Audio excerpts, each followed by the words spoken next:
우리가 그리스도인이 되었다라는 것은 그리스도인으로 살아간다는 것을 의미하는 것입니다.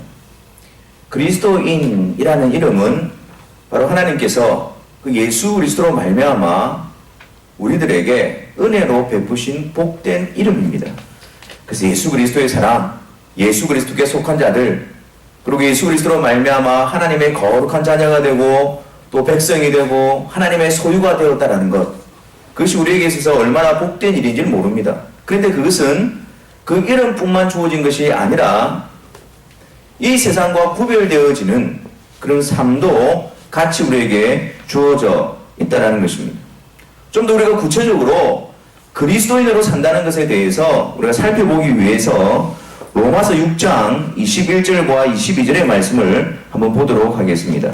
로마서 6장 21절과 22절. 제가 읽어드리겠습니다. 너희가 그때에 무슨 열매를 얻으느냐? 이제는 너희가 그 일을 부끄러워하나니 이는 그 마지막이 사망임이니라. 그러나 이제는 너희가 죄에서 해방되고 하나님께 종이 되어 거룩함에 이르는 열매를 얻었으니 그 마지막은 영생이니라. 그러니까 우리가 예수 그리스도를 믿기 전에, 그리스도인이 되기 전에 우리의 모습은 어떠했습니까? 죄의 종이라고 말합니다. 그리고 부끄러운 일들을 행하는 자들이다. 그리고 그 마지막은 사망, 하나님의 영원한 형벌이요 심판이라고 말합니다. 그러나 이제는 예수 그리스도를 믿는 자, 그리스도인이 된 자들은 어떠합니까? 이제는 죄로부터 해방되고, 그리고 죄의 종이 아니라 하나님의 종이 되어서 거룩함에 이르는 열매를 얻고, 그 마지막은 바로 영생, 하나님께서 예수 그리스도로 약속하신 그 나라에 들어가게 하시는 것이다라고 말씀하고 있는 것이죠.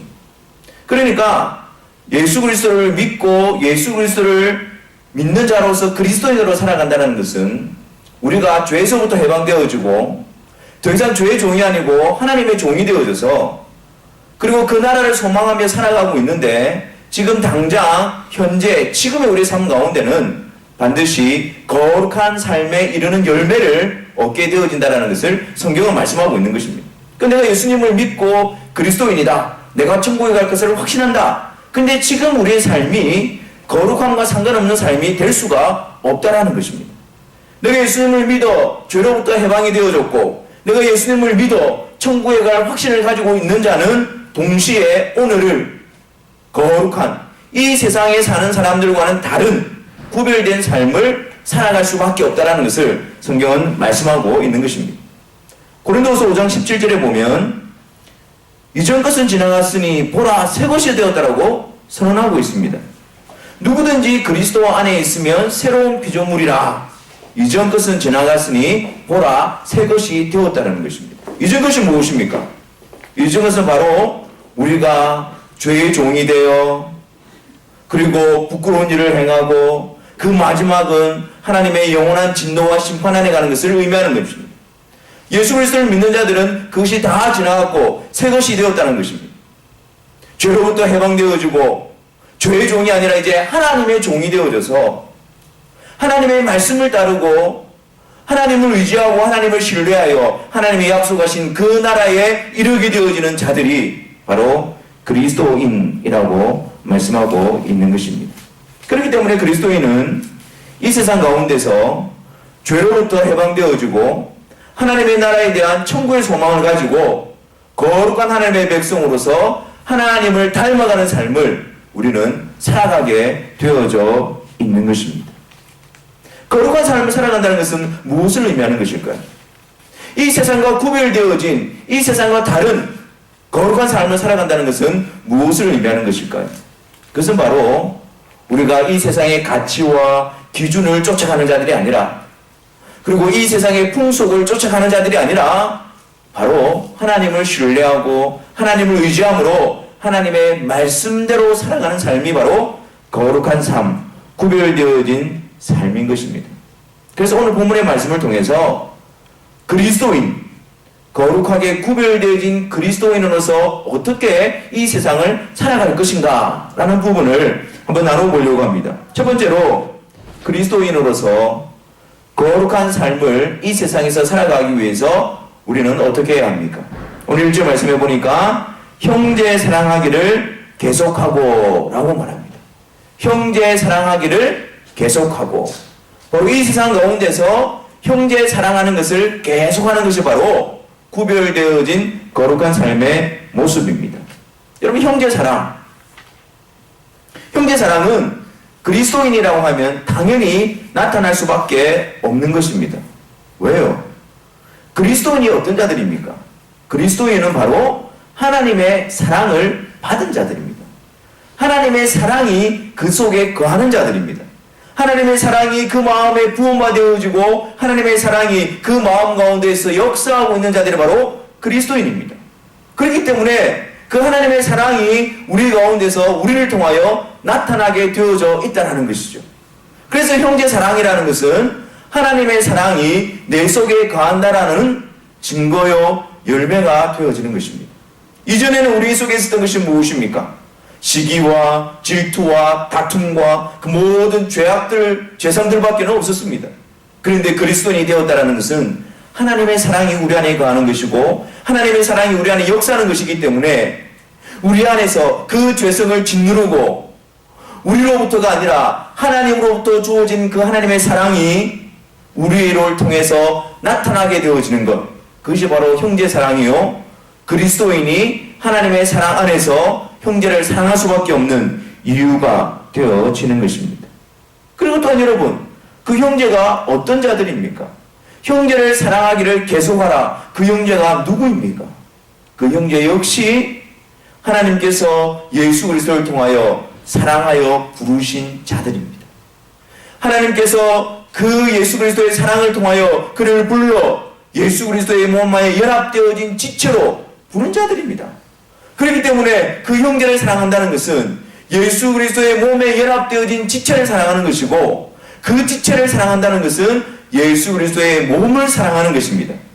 그 형제가 어떠한가에 따라서 그 형제의 사랑이 결정되어지는 것이 아니라 그 형제도 역시 하나님의 사랑 가운데에 예수 그리스도의 몸에 연합되어진 지체이기 때문에, 그래서 우리는 그 형제를 사랑함을 통하여 예수님을 사랑하는 자로 세워질 수 있기 때문입니다.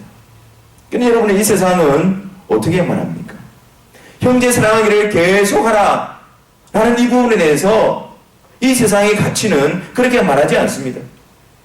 너에게 도움이 되고 너에게 유익이 되어지고 너에게 있어서 실제적인 영향력을 끼칠 수 있는 그런 사람들만 사랑하고 그런 사람들에게 마음을 쏟고 그런 사람들에게 호의를 베풀라고 말합니다. 그러나 구별되어져 있는 그리스도인은 예수 그리스도 안에서 같은 지체로 부모를 받은 그 형제들을 계속해서 사랑해야 함으로 부름을 받고 있는 것입니다. 그렇기 때문에 우리는 이 세상의 풍속을 쫓아가는 자들이 아니라 이 세상 가운데서 그리스도인으로서 형제 사랑하는 일들을 감당하기 위해서, 계속해서 일들을 이루어내기 위해서 먼저 우리는 우리 안에 있는 그 하나님의 사랑을 날마다 확신할 수 있어야 합니다. 내가 그 형제를 사랑하는 것이 아니라, 나로부터 나오는 것이 아니라 내 속에 들어와 있는 부어진 그 하나님의 사랑이 나로 하여금 그 형제를 사랑하게 하는 것이므로, 우리는 형제를 사랑하는 일을 계속하기 위해서는 우리 안에 부음받아진 그 하나님의 사랑이 무엇인가를 늘 확인할 필요가 있는 것입니다. 죄인된 나를 사랑하시기 위해서 그 하나님의 사랑의 증거이신 그 예수 그리스도의 십자가가 내 안에 확신 있게 주어지게 될 때에, 펼쳐지게 될 때에 우리는 비로소 내가 하나님께 받은 그 사랑으로 우리의 형제를 사랑할 수 있게 되어지는 것입니다. 죄인이 나를 불러주시기 위해서 그 하나님의 인내하심, 그 하나님의 자비하심, 그 하나님의 긍휼하심, 그 하나님의 사랑의 깊이와 넓이와 높이를 우리가 깊이 알게 되어질 때에 우리는 비로소 우리 안에 부어진 그 하나님의 사랑이 우리의 형제들을 향해서 나타내 보일 수 있게 되어지는 것입니다. 동일하게 우리가 이 형제 사랑을 계속하게 하기 위해서 그 형제를 바라볼 때에 동일하게 하나님께서 사랑으로 그 형제를 세워가고 있음을 우리는 바라볼 수 있어야 하는 것입니다. 나를 사랑한 그 하나님의 사랑이 동일하게 그 형제를 세워가고 있으며 그 형제를 단련시켜가고 있으며 그 형제를 일으켜가고 있다는 사실을 우리가 확인하게 될 때에 우리는 우리 안에 하나님의 사랑으로 하나님께서 하나 되게 하신 그 형제들을 사랑하며 그 형제들을 사랑하는 일을 이 세상 가운데서 계속해서 해나갈 수 있게 되어지는 것입니다. 두 번째로, 거룩한 하나님의 백성으로서 그리스도인으로서 이 세상에 구별되어진 삶을 산다는 것은 무엇입니까? 계속해서 말씀하기를 손님 대접하기를 잊지 말라라고 말합니다. 손님 대접하기를 잊지 말라. 여러분, 아브라함이 어느 날 자기 장막에 가할 때에 세 사람이 자기에게로 다가오는 것을 봅니다. 아브라함은 달려가서 그들을 자기 집으로 영접하고 그들의 발을 씻기고 물과 떡으로 대접하고 그리고 살찐 송아지를 잡아 요리하여 그들을 대접합니다. 그런데 그들은 하나님의 천사들이었죠. 그래서 그들이 아브라함에게 주신 하나님의 약속을 다시 한 번 더 확증시켜주고 아브라함은 부지 중에 대접함을 통하여 손님 대접함을 통하여 하나님의 천사들을 영접하게 되어지는 은혜를 누리게 되어지는 것입니다. 손님 대접하기를 잊지 말라. 여러분, 이것은 무슨 말일까요? 그 당시에 히브리서를 받고 있는 그 교인들의 그 당시에 여기서 말하는 손님이라는 의미는요, 순회 전도자들이나 혹은 나그네들을 의미했습니다. 그 당시에는 많은 사람들이 이 지역 저 지역으로 돌아다니면서 주의 복음을 전하는 자들이 많이 있었습니다. 근데 그런 자들을 대접하는 것을 잊지 말라는 것입니다. 또한 나그네들, 일정한 집이 없이 떠돌아다니는 그런 나그네들을 대접하는 것을 잊지 말라는 것입니다. 이 손님 대접하기를 잊지 말라는 명령은 우리가 단지 이웃에게 호의를 베풀라는 것이 아니고 우리의 삶의 중심이 복음 전하는 일에 협력이 되어져 있어야 함을 말씀하고 있는 것입니다. 손님 대접한다는 것은 복음을 전하는 순회 전도자들에게 협력하는 일이고 또한 나그네들, 낯선 자들, 알지 못하는 자들이지만 그들을 대접함으로 말미암아 예수 그리스도의 복음을 전할 수 있는 기회를 잡을 수 있는 그런 시간들이기 때문에 손님 대접하는 것을 잊지 말라고 말씀하고 있는 것입니다. 예수 그리스도로 말미암아 부름을 받은 그리스도인들이 살아가는 삶의 목적이 이 세상에 있는 것이 아니라 하나님을 모르는 자들에게 그리고 주의 복음을 들고 있는 자들에게 협력하며 복음을 증거하기 위해서 부름을 받고 있다는 사실을 잊지 말라는 것입니다. 그래서 손님 대접하기를 잊지 말라. 이 일을 소홀히 하지 말라. 나의 삶의 목적이, 나의 삶의 중심이 어디를 향하고 있는가, 무엇을 위해 가고 있는가를 잊지 말라는 것입니다. 하나님의 복음에 협력하고 그 하나님의 복음이 증거되어지는 일에 같이 마음을 쏟고 그 일에 너희들의 일상이 사용되어질 수 있도록 마음을 쏟으라고 말씀하고 있는 것입니다. 세상의 가치는 무엇이라고 이야기합니까? 굳이 그렇게 할 필요가 있느냐라고 말합니다. 낯선 사람, 알지 못하는 사람, 나에게 아무런 유익을 줄 수 없는 사람, 그런 사람에게 왜 손을 내밀고 왜 대접을 해야 되느냐고 말합니다. 오히려 나와 친분이 있고 나와 가까운 관계에 있는 사람들과 좋은 관계를 맺고 좋은 교제를 누리고 좋은 것을 나누라고 합니다. 아니요. 그러나 그리스도인들은 이 세상에 있는 그리스도인들에게는 낯선 자들, 나그네들, 알지 못하는 자들, 그들에게 나아가 주의 복음을 전할 수 있는 기회를 잡으라고 우리에게 말씀하고 있는 것입니다. 주의 복음을 전하는 자들을 대접하며 함께 복음 사역에 협력하고 동참하고 같이 그 일들을 이끌어 나가라고 우리에게 권면하고 있는 것입니다. 그러므로 이 세상 가운데서 구별되어진 그리스도인으로 살아간다는 것은 바로 우리의 삶의 일상이 복음을 전하는 그 일에 들여질 수 있어야 하는 것입니다. 어떤 분이 이런 이야기를 했지요. 그리스도가 없는 자마다 선교주의고 그리스도가 있는 자마다 선교사다.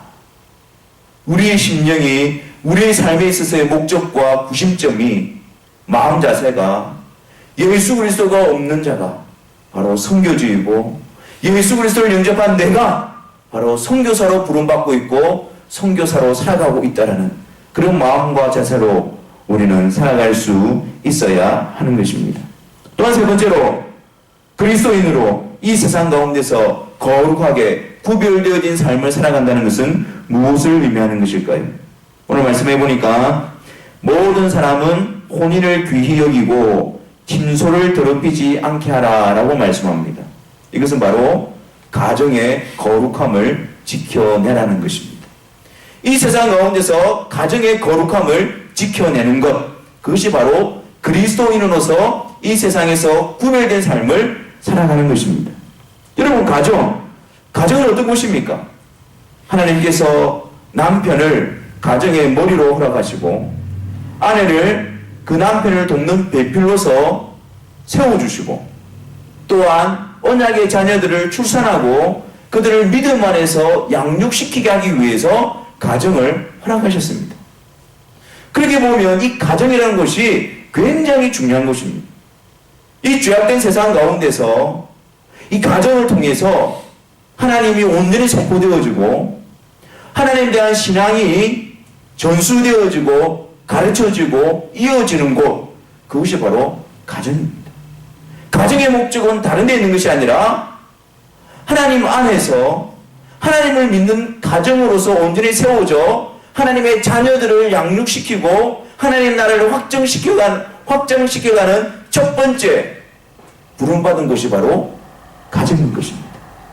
그렇기 때문에 우리는 믿는 자들은 가정의 거룩함을 지키고 그 믿음을 세워나가고 믿음의 자녀들을 통해서 하나님 나라를 확장시켜가는 그 일의 목적을 두고 우리는 가정생활을 감당할 수 있어야 하는 것이죠. 여러분, 바울도 에베소서에서 이 남편과 아내의 관계를 통해서 예수 그리스도와 교회의 관계를 설명하고 있습니다. 그냥 한 남편과 한 아내가 믿음의 가정을 이루어 살아가는 것이 아니라 예수 그리스도와 교회와의 관계를 나타낸다는 것입니다. 마치 예수님께서 그 교회를 자신의 생명을 주어 사랑하는 것처럼, 그래서 그 교회의 머리가 되어서 그 사랑으로 다스리고 이끌어가는 것처럼 가정이 그렇게 되어야 된다는 거예요. 남편이 예수님이 교회를 사랑하는 것처럼 아내를 자신의 생명을 들여 사랑을 하고, 교회가 예수 그리스도께 복종하는 것처럼 기쁜 마음으로 사랑으로 아내가 남편에게 복종하는 것, 그것이 바로 가정의 모습입니다. 남편이 가정의 머리라고 해서 남편이 가정에서 군림한다는 것을 의미하는 것이 아닙니다. 남편에게 주어진 그 역할을 감당함으로, 아내에게 주어진 그 역할을 감당함으로 그들의 관계를 통해서 예수 그리스도와 교회와의 관계가 드러나는 것입니다. 남편이 아내를 사랑함을 통해서 예수님의 교회를 어떻게 사랑하시는가를 배워가는 것입니다. 아내가 남편에게 복종함을 통해서 교회가 예수 그리스도께 어떻게 복종하는가를 배워가는 것입니다. 그러므로 남편이 우위냐 아내가 우위냐 그런 것이 아닙니다. 하나님께서 제정하신 그 질서 가운데서 예수님이 교회를 어떻게 다스리시고 예수님이 교회를 어떻게 사랑하시고 교회된 우리가 어떻게 예수 그리스도께 복종하며 순종하는가, 그것을 배워가는 곳, 그것이 실현되어지는 곳, 그것이 바로 가정인 것입니다. 그러므로 남편도 항상 예수 그리스도가 교회를 어떻게 사랑하는지를 배움으로 그것을 실현하는 곳, 실천하는 곳이 가정이어야 하고, 아내도 교회된 우리가 어떻게 예수 그리스도께 순종할 것인가를 배워서 그것이 실천되어지는 곳이 바로 가정이어야 하는 것입니다. 그렇기 때문에 교회의 머리도 예수님뿐만 아니라 가정의 머리도 예수 그리스도인 것입니다.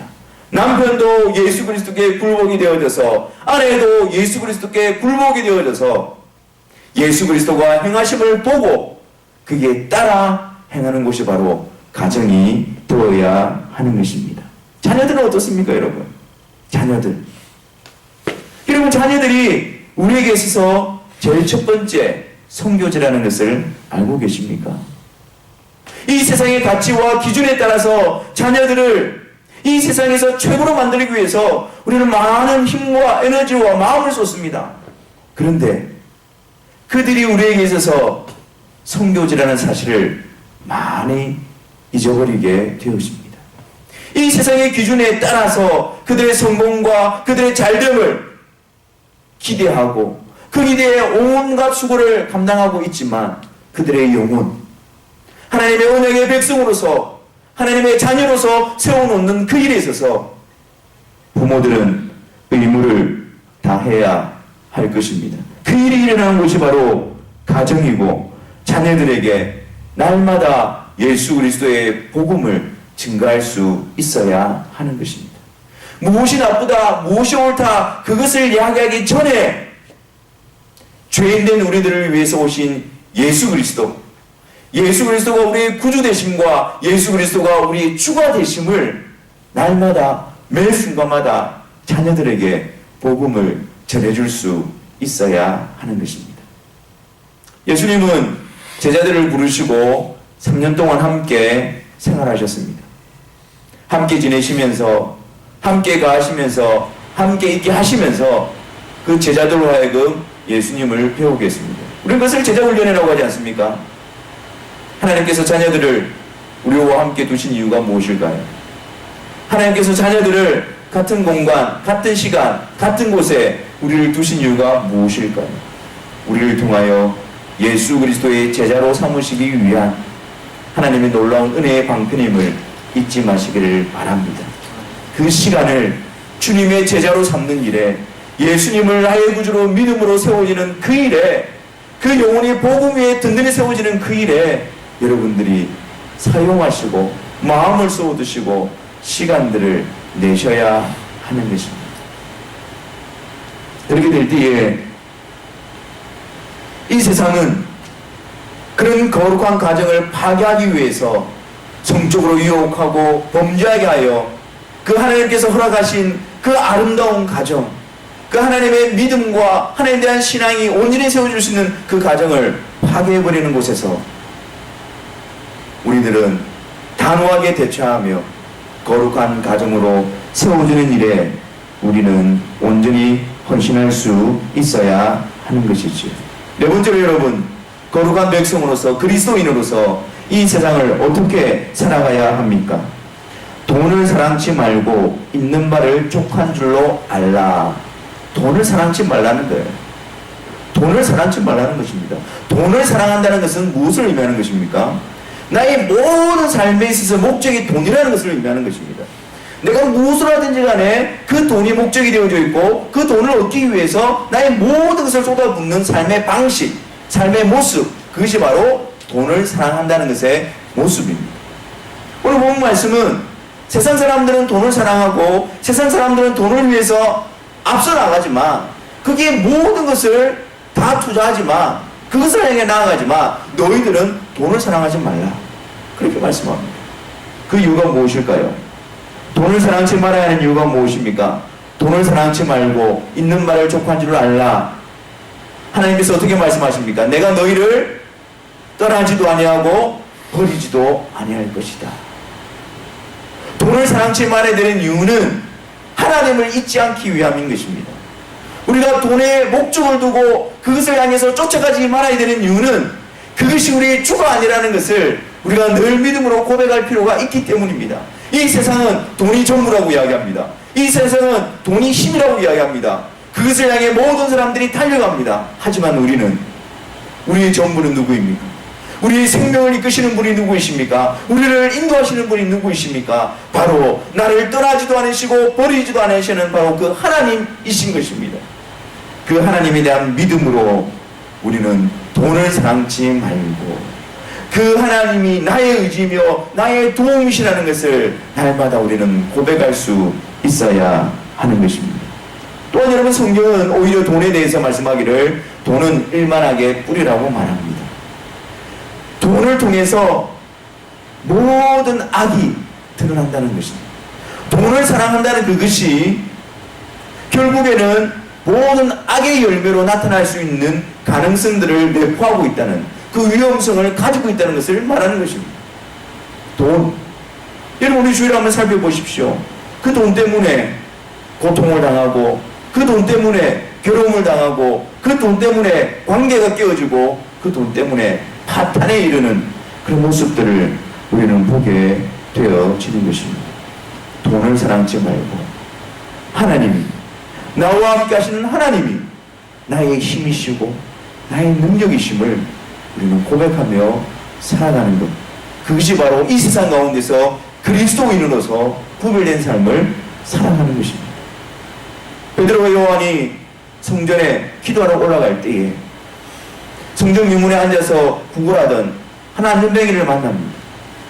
그 안전뱅이를 향하여 베드로는 이렇게 외칩니다. 은과 금은 내게 없거니와 내게 있는 것으로 내게 주노니 곧 나사렛 예수 그리스도의 이름으로 일어나 걸어라. 여러분, 이것이 교회가 이 세상을 향한 외침이어야 합니다. 여러분, 이것이 우리의 삶을 그리스도인으로 살아가는 우리들의 고백이며 우리들의 확신이어야 합니다.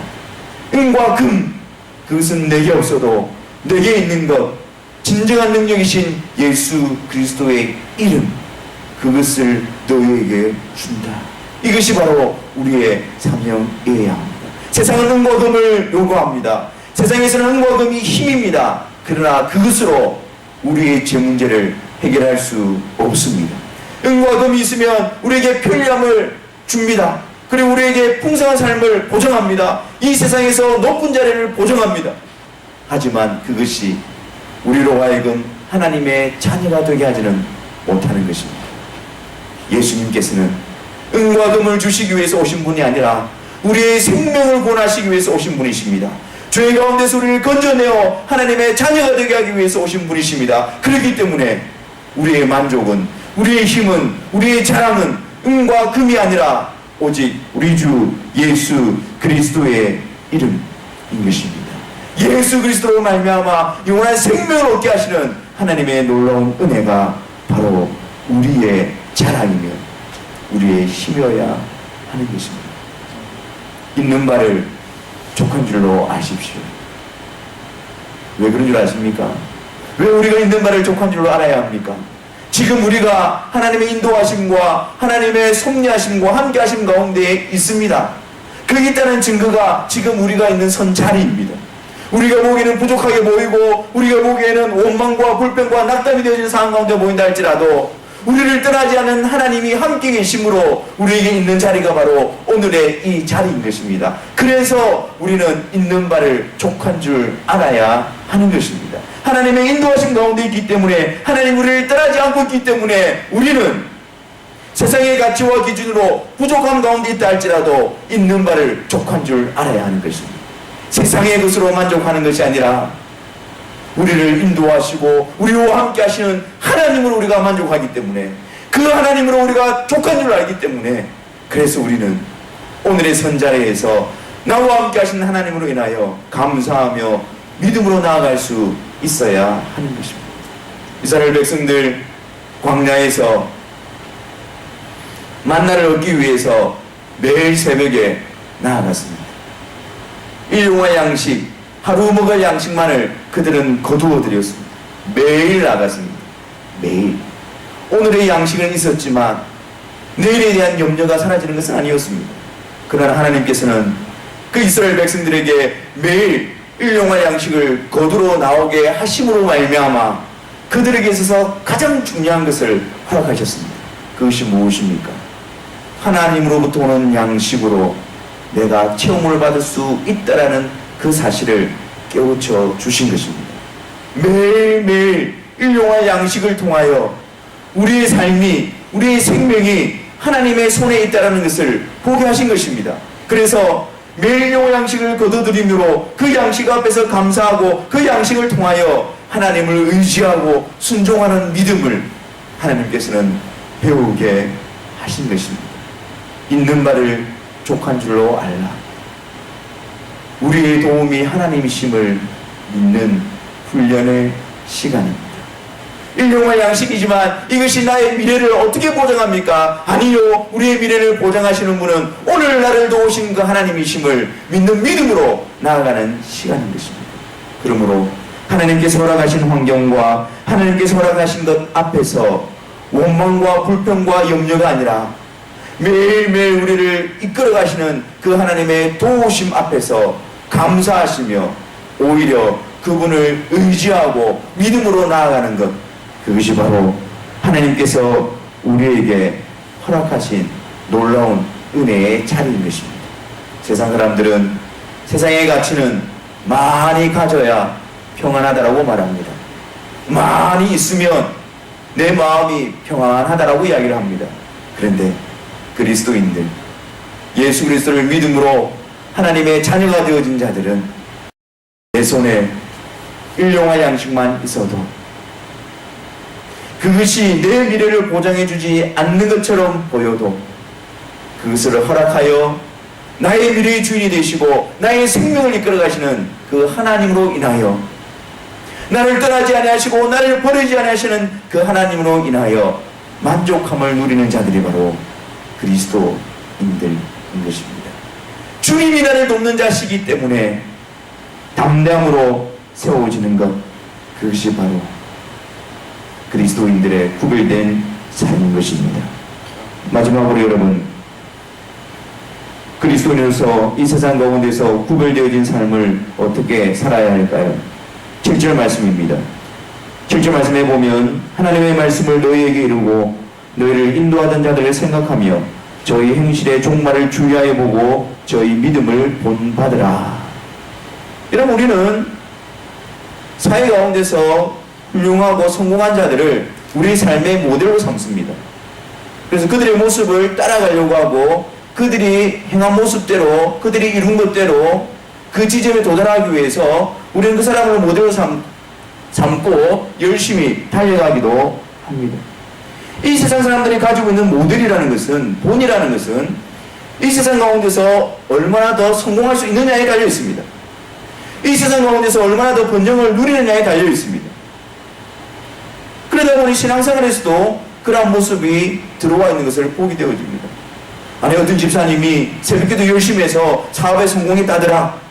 어떤 집사님이 헌금을 많이 해서 이번에 자녀가 잘 됐다고 하더라. 그래서 그 세상적인 목적에 도달하기 위해서 잘못된 신앙의 목표를, 모델을 가지고 와서 거기에 따라가는 모습들을 우리는 간혹 보게 되어집니다. 그런데 여러분, 믿음 있는 자들, 그리스도인들, 하나님에 속한 자들이 이 세상 가운데서 따라가야 될 본이 무엇인가? 그것이 바로 오늘 7절 말씀을 통해서 나타내 보여주고 있는 것입니다. 어떤 자들입니까? 우리가 따라야 될 믿음의 본이 무엇입니까? 하나님의 말씀을 너희에게 이루고 너희를 인도하던 자들을 생각하며 저희 행실의 종말을 주의하여 보고 저희 믿음을 본받으라. 다시 말해서 하나님의 말씀을 가르치고 하나님의 말씀을 인도하고 끝까지 그 말씀의 인도함을 받는 자들, 끝까지 그 말씀 앞에 신실하게 반응하는 자들, 그러한 자들이 가진 믿음을 본받으라는 것입니다. 이 말은 무슨 말이냐면 믿음 있는 자들, 그리스도인들이 이 세상에서 어떻게 살아가는가를 보여주고 있는 것입니다. 말씀을 품고 말씀을 따라 살며 말씀을 가르치며 말씀으로 이끌며 자신도 끝까지 말씀 앞에 충성되며 신실되어지는, 그렇게 만드는 그 믿음을 본받으라는 것입니다. 우리가 붙들어야 되는 모델은요, 형편이나 상황이나 환경이 이 세상의 기준으로 좋아진 자들을 따라가는 것이 아닙니다. 형편이라고 환경은 상관이 없습니다. 오히려 공고한 가운데 있는 자들, 오히려 비천한 가운데 처할 수 있는 자들, 어려움과 힘든 가운데 있음에도 불구하고 주의 약속의 말씀을 붙들고 주의 말씀 앞에 온전히 충성되게 신실하게 반응하고 붙들고 살아가는 자들, 그 믿음을 우리는 본받는 자들이 되어져야 하는 것입니다. 그것이 바로 그리스도인으로서 가야 할 길이고 하나님께서 믿음으로 우리를 이끌어가는 길입니다. 하나님의 말씀 앞에서 신실하게 끝까지 저의 행실을 끝까지 주의하여 보고 그의 믿음을 본받으라. 그 믿음이 우리로 하여금 끝까지 하나님의 말씀을 붙들게 하고 그 믿음이 우리로 하여금 하나님의 말씀 앞에 끝까지 신실되게 순종하게 만들어 갈 것이기 때문입니다. 그러므로 사랑하는 성도 여러분, 우리가 가야 하는 길은 다른 길이 아닙니다. 우리의 목적지도 다른 길이 아닙니다. 하나님의 말씀을 붙들고 하나님의 말씀에 순종하여 끝까지 그 말씀으로 나아가는 길, 그것이 바로 우리의 본이며 우리의 모델이며 우리가 나아가야 될 길입니다. 사랑하는 성도 여러분, 그리스도인이십니까? 그렇다면 그리스도인으로서 이 세상 가운데 살아가시기를 바랍니다. 우리 안에 뿌리 깊이 박혀있는 세상적인 가치와 기준을 뽑아버리시고 그리스도인으로서의 거룩한 삶, 구별되어진 삶, 하나님과 화목하게 되어지고 하나님의 소유되어진 예수 그리스도 안에 있는 자로서의 삶을 살아가시기를 바랍니다. 형제를 끊임없이 사랑하고 우리의 삶 가운데서 복음에 협력하며 믿음의 거룩한 가정을 이루어가며 돈을 사랑하는 것이 아니라 주를 더욱더 의지하며 말씀으로 끝까지 순종하여 주님 오시는 그날까지 우리의 발걸음이 주의 말씀과 함께 동행하게 되어지는 그런 아름다운 그리스도인, 믿음의 역사를 이루어내는 그리스도인으로서 구별되어진 복된 삶을 살아가시는 저와 여러분들이 되시기를 주님의 이름으로 축원합니다. 기도하겠습니다. 하나님 아버지